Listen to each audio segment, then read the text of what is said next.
Happy World Book Day! It's time to catch up with Chapter 4 of A Long Walk to Water. Chapter 4. Luke found out what Mother meant a few days later when he came down for breakfast. As usual, he opened the door from the back stairs to the kitchen only a crack. He could remember barely a handful of times in his entire life when someone had dropped by before breakfast, and each time Mother had managed to send Matthew or Mark up to warn Luke to stay out of sight, but he always checked.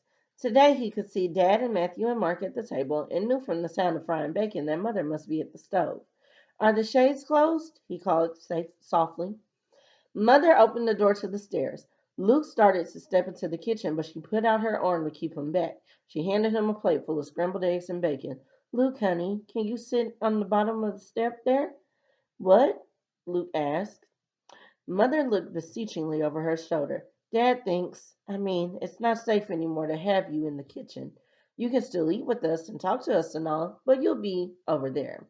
She waved her hand toward the stairs behind Luke. But with the shades pulled, Luke started. One of those workers asked me yesterday, Hey, farmer, you got air conditioning in that house of yours? Dad said from the table. He didn't turn around. He didn't seem to want to look at Luke.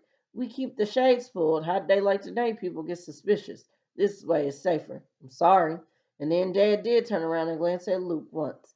Luke tried to keep from looking upset. So what'd you tell him? Matthew asked, as if the worker's question was only a matter of curiosity. Told him, of course we don't have air conditioning. Farmer don't make nobody a millionaire. Dad took a long sip of coffee. Okay, Luke? Mother asked. He mumbled. He took the plate of eggs and bacon, but it didn't look good to him now. He knew every bite he ate would stick to his throat. He sat down on the step, ran out of sight of both kitchen and windows. We'll leave the door open, Mother said. She hovered over him, as if unwilling to return to the stove. This isn't much different, is it? Mother, Dad said warningly. Through the open windows, Luke could hear the rumble of several trucks and cars. The workers had arrived for the day. He knew from watching through the vent the past few days that the caravan of vehicles came up the road like a parade.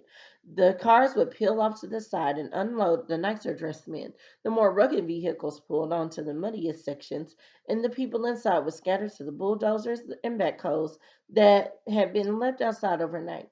But the vehicles barely had time to get cold because the workers there were now there from sunup to sundown.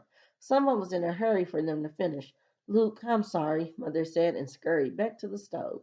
She loaded a plate for herself, then sat down at the table beside Luke's usual spot. His chair wasn't even in the kitchen anymore.